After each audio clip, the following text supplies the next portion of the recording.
시청자 여러분 안녕하십니까. 지금부터 저녁에 안보 정도를 시작하겠습니다.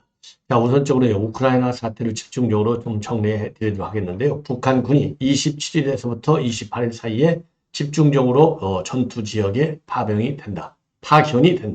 일단 뭐 다 그쪽에서 지금 훈련을 받고 있지 않습니까? 적응 훈련도 다 마쳤고요. 그리고 장성이 3명이고 장교가 500명이다 라는 것까지 전부 나왔고요. 러시아하고 북한도 드디어 인정을 했습니다. 이런 가운데 우리는요, 국방장관이 워싱턴에 날아가서 또 이 회의를 하고, 그리고 이제 안보실장도 워싱턴에 날아가서 관련 대책을 논의할 예정으로 있고요. 그리고 국정원 1차장이 단장이 돼서 유럽, 나토, 그리고 EU 쪽에 이 북한군 파병과 관련된 정보 브리핑을 하고, 그리고 관련 대책을 논의할 예정으로 있습니다. 굉장히 급박하게 돌아가고 있어요. 그래서 이거는 우리 안보에 굉장히 중요한 영향을 미치기 때문에 여러분들께서 꼭 요 내용은 뭐라고 그럴까요? 팔로우를 좀 계속 하시는 것이 좋겠다라고 생각이 듭니다. 그리고요, 한동훈이가 결국 오늘 MB 이상득 전 국회 부의장 장례식장을 방문했습니다. 그래서 이명박 대통령하고 한 30분 정도 얘기를 나눴다. 그런데 말은요, 딱 한마디만 나왔어요. 이걸 보면은 이명박 대통령한테 교육을 좀 받은 것 같아요. 정권 재창출이 굉장히 중요하다. 딱 이 얘기 한마디입니다. 그러니까 너 지금 그렇게까지 흙탕물 치면 정권 교체가 안 돼. 정권 재창출이 안 돼. 일종의 한마디 지적을 받지 않았는가 이런 생각이 들고요. 그러다 보니까 지금 이제 언론 매체 보도에 따르면은요, 친한계가 살살 백기를 드는 그 뒤로 좀 빠지는 그런 현상이 보이고 있어요. 왜? 저도 이렇게 말씀을 드리지 않습니까? 의총이 열리면 지금 현재의 판세로 본다면 친윤계가 다소 유리해요.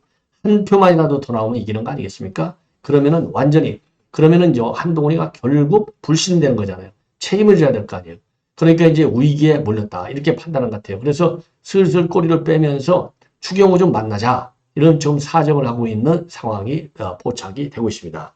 자, 친한계, 요 사람들이 이제 앞에서 나와서 하고 있고, 또 한동훈이는 여전히 이 특별감찰관에 임명해야 된다. 앞에서는 공격의 가세를 높이고 있지만은 지금 이제 친한계 의원들은 그렇게 하면 다 공멸해. 그러면서 추경호 좀 만나자. 의총하기 전에 만나자. 이 의총하기 전에 만나자는 얘기는 좀 합리적인 출구를 찾아야 되는데 지금 당론을 지 멋대로 뜯어고친 한동훈이가 책임 있잖아요. 예, 그러니까 백기를 들 양상을 보이고 있어요. 예. 자, 이런 내용을 말씀드리겠고, 그 다음에 최재형이 이게 간첩인 게 확실해요. 결정적 증거가 나타났습니다. 식당에요. 가가지고, 그 자기가 자주 가는 식당이래요. 거기에 이제 식당에 가서 밥 먹으면 이제 벽에다가 뭐 하나씩 써붙이잖아요. 후기. 여기에 아주 의미심장한 말을 써놨어요. 예, 간첩이면 자주의 이슬, 주권의 샘물, 주체의 우물물. 말이 아니면 마시지 말라. 이게 말이죠. 주권, 주체, 자주. 이게 북한 용어잖아요. 북한 용어. 그러니까 간첩 교육을 받고 내놓은 거예요. 확실하게. 예. 자, 그리고 지금 이제 이종찬이가 말이죠. 오늘 국회 출석해갖고 아주 후배 국회의원들한테 개망신을 당했어요. 사과하고 난리가 났습니다. 아니, 나이가 89세인데, 야, 이 노용. 아니, 지금 나이도 이제 노인들도 75세를 올리니까 건강하면 얼마든지 할 수 있는데, 건강해서 90이 다 돼서 광복해제자리라고 하는 아주 요직을 맡았으면 국가에 봉사하는 자세를 해야 되잖아요. 지 정치적 이익과 지 정치적 위상에만 매몰된 이종찬이기 때문에 제가 비판을 하는 겁니다. 자, 이런 내용을 가지고요, 좀 빠른 속도로 진행을 하겠습니다.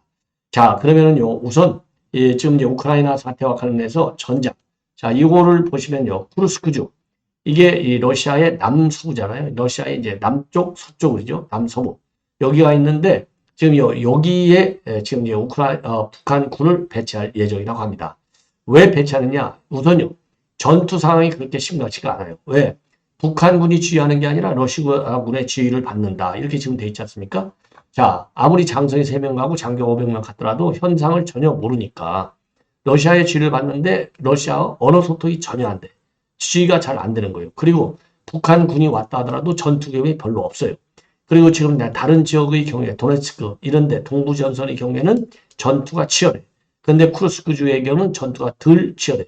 자, 그러니까 실전 경험이 없다 보니까 지금 쿠르스크주로 들어가 있고, 그리고 이제 국제법적 성격으로 본다면 러시아가 침략을 당했기 때문에 동맹국 차원에서 가서 도와준다 이렇게 돼 있잖아요. 그러면 동맹 차원에서 파병이 국제법상으로 전쟁법상으로 위법이 되지 않으려면요. 러시아가 침략을 받은 지역에 가서 도와줘야 돼요. 예. 러시아가 침략을 한 지역 가서 도와준다? 그러면 국제 유엔 헌장에 정면을 위배되는 것이죠. 불법 전쟁이죠. 예, 불법 전쟁에 참여하는 거죠. 평화를 파괴한 헌장 위배 사항이 되는 겁니다.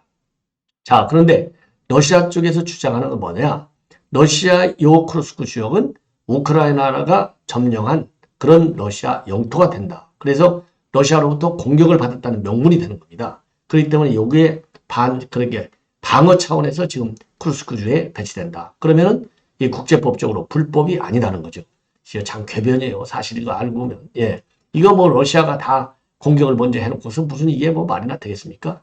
자, 그래서 이쪽 크루스크주에 지금 파견이 된다. 이렇게 지금 되어 있고요. 그리고 중요한 것 중에 이제 하나는요. 중요한 것 중에 하나는 지금 이제 러시아하고 북한이 이거를 다 인정했어요. 북한도 오늘 처음으로 지금 이제 그 외신들이 이렇게 보도하고 있는데 요것은 국제법적 규범에 부합되는 행동이다. 그러니까 북한의 파병은 국제법적으로 불법이 아니라는 겁니다. 이 얘기는 결국 뭡니까? 러시아 안에 북한이 군을 파병했다. 이거를 인정하는 최초의 입장이 되는 것이고요. 이거 이제 그러니까 이제 북한의 이제 국방성에서 얘기하는 것이고 외무성에서는요. 자기는 국방성에서 뭘 하는지 전혀 반응하지도 않고 따로 확인할 필요도 없다. 이렇게 얘기를 하고 있습니다. 자, 그리고 그렇게 얘기를 하고 있고 그리고 푸틴도요. 지금 이제 어제 러시아 타타르스탄 공화국 카잔에서 브릭스 정상회의가 끝났는데 여기에서 북한군 파병과 관련해서 북한과 무엇을 어떻게 할지는 우리가 알아서 한다. 이 얘기는요. 지금 파병이 됐다는 얘기나 마찬가지잖아요. 파병이 됐으니까 자기네가 알아서 하는 것이죠. 예. 자, 이 정도로 해서요. 지금 이제 이 북한 파병과 관련된 내용을 말씀을 드렸고, 그리고 이제 우크라이나 정부 당국에서도 지금 이제 발표한 내용을 보면은 지금 이제 우크라이나 군들의 포착이 된 거예요. 그러니까 이제 정찰 장관에 포착이 된 것이죠. 자, 그래서 지금 이제 27일 또는 28일쯤에 이 전투 지역에 본격 투입이 된다. 그래서 3국 안보실장들이 워싱턴에서 긴급히 회의를 갖기로 되어 있고 그 다음에 28일에는 홍장원 국가정보원 1차장을 단장을 한 정부 대표단이 나토 그리고 EU 회원국들에게 관련 정보사항을 브리핑하도록 되어 있고요. 30일에는 김용현 국방장관이 워싱턴으로 가서 이제 오스틴 장관하고 협의를 하는데요. 요것 때문에만 가는 건 아니고 워싱턴에서 한미 안보 협의 회의 SCM 요거는 이제 서울하고 워싱턴하고 돌아가면서 회의를 하거든요. 여기에 이 회의에 참석하는 기회에 요 문제를 당연히 얘기하는 것이죠. 그리고 이제 우크라이나 정보총국에서 발표한 내용을 보면은요. 북한 병사들은 러시아 군 규정에 따라서 한 달에 휴지 50m, 비누 300g을 받는다고 합니다. 자, 그래서 파병 북한군에 대한 상세한 정보를 우크라이나 총국이 전부 다 가지고 있습니다. 자, 그리고요. 그리고 지금 크루스크주는요. 지난 8월 6일 날 우크라이나가 이거를 기습해서 지역을 점령했고 서울 면적의 2배가 넘는 땅이라고 합니다. 자, 이 정도가 되면은요. 이 정도는 여러분들께서 꼭 아셔야 될 사항이 아닐까 이렇게 판단이 되고요. 그리고 이제 한동훈 대표가 오늘 이상득 전 국회 부의장 빈소를 찾아서 조문을 마쳤습니다. 이 자리에서 이제 MB 대통령하고 김동기 여사 대화를 나눴고 한 30분 정도 대화를 나눴다고 합니다. 이 자리에서 이명박 전 대통령은요. 정권 재창출이 제일 중요하다. 어려운 환경이지만 잘 해낼 것이다. 좋은 얘기만 언론에 보도하겠죠. 그리고 한동훈이는 잘 해내겠다. 이렇게 얘기를 했다는 겁니다. 박정아 비서실장이 언론에 이렇게 밝혔어요. 자, 그래서 여기서 굉장히 의미 있는 얘기가 되는 거예요. 정권 재창출이 중요하다. 어려운 환경이지만 잘 해낼 것이다. 이거거든요. 그러면은 정권 재창출이 제일 중요하다는 얘기는 이거는 뭐 일반론적인 얘기라고가 될 수 없어요. 현 상황에서는. 왜? 현 상황이 지금 이제 윤 대통령을 아예 매일같이 직격하는 게 지금 한동훈이잖아요. 매일같이 싸우잖아요. 그러다 보니까 친윤과 친한계가 정면 충돌하고 있지 않습니까? 이렇게 해서는 정권 재창출이 제일 중요한데 그 다음에 같이 빠진 거예요. 발표를 안 한 거죠, 박정화가. 아예 MB 대통령이 뭐 뭘로 보나 얼마나 얘기를 많이 했겠어요. 30분인데. 제일 중요한데 지금 한동훈 대표와 체에서는 정권 재창출이 안 되는 거야. 그러기 때문에 지금 싸우면 안 돼. 기승전. 그렇게 되어 있어요. 그렇게 틀림없이 얘기를 나눴을 것입니다. 그리고 어려운 환경이지만 잘 해낼 것이다. 어려운 환경이 뭡니까? 지금 우리가 야당이 그야말로 근거 없는 탄핵, 특검, 대통령 하야 이거를 주장하고 있잖아요. 그리고 숫자가 192석이잖아요. 그러니까 이런 막무가내식 그야말로 이재명 1급 독재체제의 정당하고 정당이 그야말로 다수당의 횡포 정치를 하고 있잖아요. 그런데다가 특검과 탄핵이라고 하는 극한 카드를 들고 나오고 있잖아요. 그런데다가 유난 갈라치기를 하고 난리를 치고 있잖아요. 그러니까 이런 것들이 모두 다 어려운 환경, 대내 정치적인 측면에서. 대외적인 측면에서 본다면 중동 사태도 중동 사태지만은 우리한테는 더 중요한 것이 우크라이나 전쟁 사태 아니겠습니까? 그러니까 대내외적 모든 환경이 어렵다는 겁니다. 잘 해낼 것이다. 이 얘기는 잘 해낼 것이다. 이 얘기는 덕담이에요, 덕담. 이렇게 어려운 환경인데 잘 해낼 것이다. 이 얘기는요. 정권 재창출이 제일 중요하다 했잖아요. 그러니까 내 얘기에 그러니까 MB 대통령의 지적과 이 뭐 점잖은 지적과 이제 일종의 이제 훈식 뭐라고 그러죠? 이 조언이 되겠죠. 이런 것들을 이제 말귀를 잘 알아들었으니까 이제 잘 하겠지. 이런 얘기가 아니겠습니까? 그리고 잘 해내겠다는 얘기는 MB 대통령의 발언이 절대적으로 옳은 얘기만 다 했다. 요거를 시인한 거나 마찬가지라고 저는 봅니다. 자, 이 정도로 하고요. 이제 10월 26일 내일인데 현충원에서 열리는 박정희 대통령 서거 45주년 추념식에 참석한다고 그러는데 내일 이재명이 또 어떤 모양새로 이 언론에 포착이 될지 궁금해집니다. 제발 아무리 윤 대통령이 밉다 하더라도 지난번에 중앙포럼에서 한동훈이가 이재명이하고 힉힉거리고 난리를 치고 그야말로 좋아서 난리를 치는 거 참지 못하는 그런 것은 좀 자제하라. 우리 자유우파 국민들이 지금 한동훈이 이 사람 때문에 얼마나 우리가 열을 받습니까? 더군다나 이재명 이런 인간하고 그 웃는 반면에 미소를 지은 거. 제가 지금 바빠갖고 지금 못 찾았는데요. 예, 제발 그런 모양은 짓지 말기를 바랍니다. 더군다나 지금 이제 11호 서거 행사잖아요. 심심한 조의를 표현하는 행사지 않습니까? 그리고요, 지금 이제 이 추치한 친한계가 꼬리를 팍팍 내리고 있어요. 자, 그래서 지금 내주, 빠르면 내주, 아니면 이제 11월 1일 이후에 지금 의총을 연다. 이렇게 되어 있잖아요. 그런데 의총 전에 추경호 좀 만나자. 이렇게 친한동계 의원들이 면담을 요청했다. 이렇게 되어 있습니다. 요거는 TV조선에서 단독으로 보도하고 있어요. 그래서 장동혁, 조경태, 김영동 이런 의원들이 추경호하고 면담을 요청했다. 그래서 지금 그리고요. 또 한동훈이도 곧 추경호를 만나서 특별감찰관 추진을 도와달라라고 설득할 것으로 알려졌는데요. 추진을 당연히 도와달라고 하겠죠. 예. 그리고 설득하겠죠. 아니, 추경호가 누군데 이 말을 지금 와서 들어주겠어요?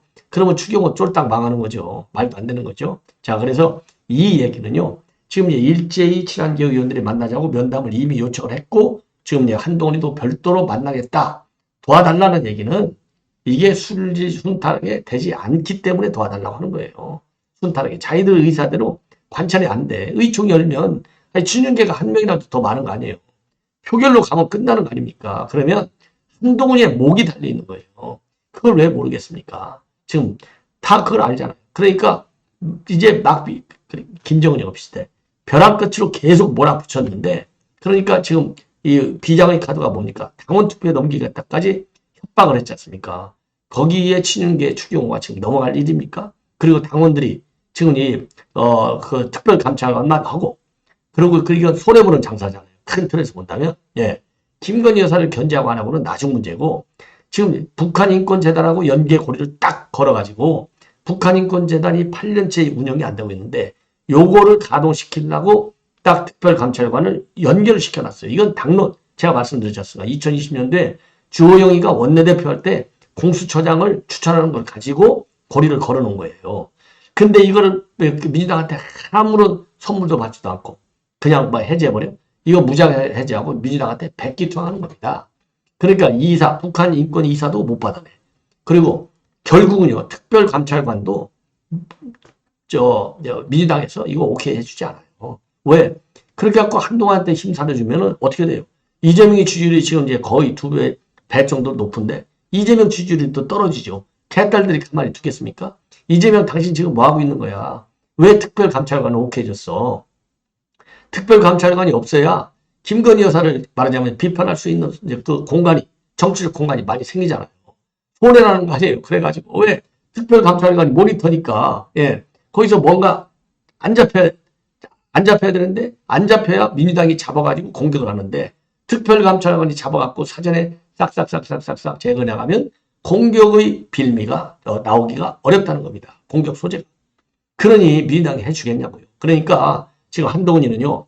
그러니까 윤한계로 친윤계로부터도 비판받고 자유우파로부터 비판받고 민주당에서는 또 받아오지도 못하고 그리고 인권재단 이사도 또 이거는 완전히 포기하는 거고 백전백패로 가는 겁니다. 이걸 한동훈 의사들, 의원들이 뒤늦게 반성하고 있는 거예요. 뒤늦게. 그래서 한동훈이 얘기한 대로 아니 특별감찰관 먼저 하고 북한인권재단을 지금 민주당에서요. 2016년도 또 8년간을 이걸 안 하는데 이거 하면 북한 관계 끝난다. 이렇게 보고 있는 거예요. 민주당이. 그래서 절대 이건 안 되는 겁니다. 죽었다 깨나도 민주당이 양보를 못 하는 거예요. 그러니까 이제 꼬리를 살살 내리면서 아이고 추경 원내대표님 면담 좀 해요. 아 추경 원내대표 면담 좀 안 해줬으면 좋겠어요. 뭐 결국은 안 해줄 수는 물론 없겠지만 좀 버텼으면 좋겠어. 예. 자, 이 정도로 해서 이거는 이제 말씀을 드리고 그 다음에 그래서 이제 이 박정훈 아까 이런 사람들이 이제 표결로 가면 안 된다. 표결로 가는 걸 막으려고 지금 면담을 신청한 거예요. 자, 그리고 지금 친윤계라고 볼 수 있는 윤상현 의원도 요거 의총으로 가면은 이거 표결로 가면 분열이 되기 때문에 표결까지는 가지 말고 의총에서 토론을 통해서 이거를 해결할 수밖에 없다. 예, 이렇게 지금 입장을 내놓고 있습니다. 자, 그리고요 이번에는 지금 제가 자료를 많이 모아놨는데 최재형이 요거 간첩인 게 분명히 드러난 거가 되겠습니다. 간첩인 게. 자, TV조선에서 단독으로 보도하고 있는 내용인데요. 자, 요거는 이제 뭐냐. 지금 이제 그 김건희 여사 문제와 관련해가지고 요거를 갖다가 이제 서울중앙지검에서 이제 바로 배당을 했지 않습니까? 배당을 했는데 이게 이제 날짜가 지난 5월 27일이에요. 예. 고발한 사건을 갖다가 검찰 수사팀에 배당한 날이 5월 27일인데 이날 서울시가 자주 다니는 한정식 집에 갔어요. 근데 거기다가 후기를 올려놨습니다. 후기를 올려놓은 걸 보니까 뭐라고 올렸느냐? 이게 후기를 이게 이제 나중에 TV조선에서 전부 다 체크해 봤더니 주인이 보더라도 이거는 최재형이가 쓰고 갔다. 그리고 필적 조회를 해봐도 최재형이 필적하고 똑같다.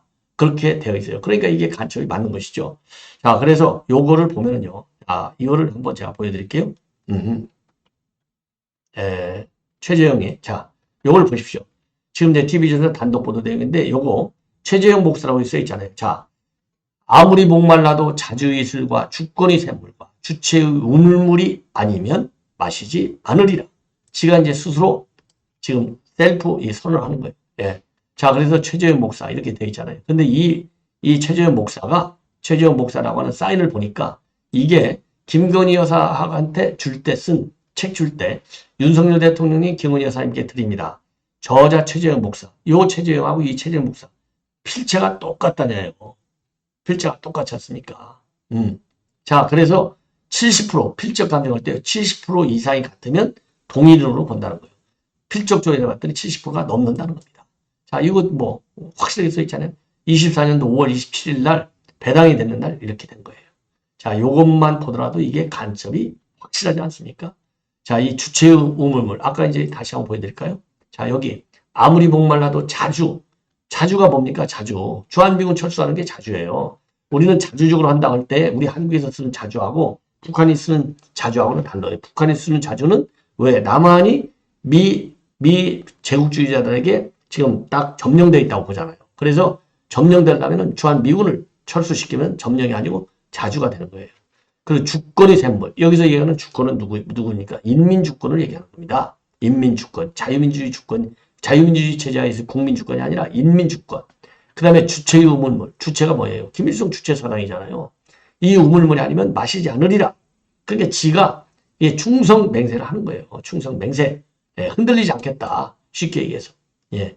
요런 걸 보더라도 이거는 간첩이 맞다. 예, 결정적 증거가 된다. 이렇게 말씀을 드리고 싶고, 그 다음에, 예, 그 다음에 지금 이제 이화영 자리 배치 요거를 말씀드리면 정청래가 아주 무식한 것이 드러났어요. 자, 오늘 국감장에서 법무부 장관이 앉아있고 심의제가 앉아있는데 이 범죄를 갖다가 이 죄인을 갖다가 법무부 장관 심우정 검찰총장 아주 법을 제일 법치의 제1선 최고 지휘자 2명하고 나란히 갖다 앉혀놓은 거예요. 이게 말이나 되니까 무식한 거죠. 유상범 의원이 강력하게 제기를 해가지고 결국은 요 뒷좌석으로 앉혔다고 합니다. 야, 이런 무식한 인간이 누굽니까? 정청래가 되는 거예요. 그러면서 이거를 갖다 이제 우리 이제 유상범 의원이 이제 비판을 하고 이거 안 된다 딱 얘기를 하니까 이거를 반발하다가 결국은 뒤로 넘어가는 거야. 뒤로 이제 뒷줄을 이제 앉히면서 또 뭐라고까지 얘기하느냐? 정청래 이게 말이죠. 와, 그 자리 배치 이거 그건 내 맘이야. 자리 배치는 건 위원장 맘이야. 딱 이렇게 하면서 내 자양이야. 이렇게 이제 시비를 하다가 결국은 양보를 했는데 자. 법무부 장관한테 그러니까 이제 술판 회의 부린 그 자료를 내달라. 이러니까 박성재 장관이 무슨 말씀이냐. 이제 조작했다. 이렇게 주장하면서 뭘 조작했다는 것이냐. 예, 조작했다면 내가 당장 사표내고 나가겠다. 이러면서 또 난장판이 되는 겁니다. 자, 그러면서 말이죠. 이제 정청래가 이제 뭐라고 하냐면 받아칠 테니까 한번 나한테 공격해봐라. 왜냐면 우리 국민의원들이 이제 시비를 하잖아요. 그러니까 내가 받아칠 테니까 계속 공격해. 이런 무식한 발언까지 하는 겁니다. 기가 막히죠? 예. 자, 마지막으로 이제 하나만. 오늘 이제 운영위원회가 열렸습니다. 자, 운영위원회. 죄송합니다. 운영위원회가 정무위원회가 열렸어요. 권익위하고 국가보훈부. 여기에 이종찬이가 관련 단체 장이니까, 이제 광복회장 자리니까 이제 왔어요. 여기에서 유영아 의원한테 되게 걸렸어요. 한마디로. 뭐냐? 유영아 의원이 말이죠. 이제 뉴라이트 역사관을 가지고 이제 언쟁을 벌이게 된 겁니다. 왜? 뉴라이트 하겠잖아요. 독립관장, 김영석 관장을. 그러면서 거의 뉴라이트 할 때 48년에 대한민국이 건국이다. 이게 이제 김 관장의 소신이잖아요. 그런데 이걸 가지고서 이제 무슨 소리냐? 1919년이지. 이러면서 너는 뉴라이트이기 때문에 독립기념관장에 앉으면 안 돼. 이런 비판해 왔잖아요. 그런데 이제 유영아 의원이 뭐라고 했냐면 98년도에 김대중 대통령이 사면 발표문에서 뭐라고 했느냐. 대한민국 건국 50주년이다. 이런 표현을 썼어요. 아니 그러니까 98년도니까 48년을 건국으로 정했으니까 50주년이 되는 거잖아요. 이걸 인용하면서 당신은 국가정보원장을 지냈던 것 아니냐. 그러면 당신도 뉴라이트이냐. 이렇게 말하면 이제 한마디 내질는 것이죠. 왜? 아니 국정원장까지 되고 DJ 대통령이 48년을 건국으로 정했으니까 건국 50주년이 되는 거지 않습니까? 이렇게 질문을 제기하니까 너도 당신도 이종찬 회장도 뉴라이트야? 이렇게 하니까 이종찬이가 열이 받는 것이죠. 당신이 아는 만큼 나도 알아요. 그러면서 소리를 질러버려요. 그러니까 윤한홍 위원장이 제지하고 또 유영아 의원도 제지하고 자 그러니까 뭐라고 이제 그러면서 또 계속 소리를 지르는 겁니다. 예, 당신이 아는 만큼 나도 알아요. 그러면서 소리를 지르고 난리를 치면서 여러분이 내게 증언을 요청하는 거냐? 아니면 얼차를 시키기 위해서 이 자리에 있는 거냐? 예. 요렇게 이제 소리를 지르고 난리를 치는 거예요. 그러니까 이제 국정위원들이 이제 뭐라고 말하고 이제 했겠죠. 그러니까 뒤늦게 대단히 죄송하다. 감정을 억제하지 못하고 불경의 연산을 써서 사과드린다. 다만 지금 독립운동가 전체가 위기에 있고 모든 것을 다 빼앗길 것 같다는 심경을 이해해달라. 아이고 사표 내고 집에 가야죠. 예. 윤석열 대통령이 아버지라고 했다는 거 아니에요. 아버지. 라고 했는데, 그러니까 아버지라고 하니까 광복회장 자리 윤 대통령이 준 거 아니겠습니까? 그런데 정치적인 이익을 앞세운 나머지, 얼마나 윤 대통령과 현 정부를 때렸습니까? 말도 안 되는, 아니, 좋은 얘기를 가지고 정치를 잘하라. 이렇게 해서 때리고 그러면 누가 뭐라고 그러겠어요? 좋은 얘기지. 예. 정치 선배니까. 그런데 정치적인 소신을 지키겠다고. 아예 이종찬을 혼자 때렸습니까? 지 아들까지 연대 교수. 나와서 윤 대통령을 부자지간에 때린 거예요. 그러면서 지 며느리, 며느리는 그대로 질병청장에 앉혀놓고 있지 않습니까? 지영미, 질병청장. 지영미 질병청장 내놓으라고 될 거 아니에요. 그렇게 생각이 들린 정부 밑에 왜 갖다 차관급 질병정장 자리를 갖다 앉혀놓게 하고 있느냐. 스스로 내려오게 시켜야지. 그렇게 소신이 세면. 이종찬 정신 바짝 차려야 돼요. 예. 자, 이것으로 본 방송을 마치겠습니다. 대단히 고맙습니다.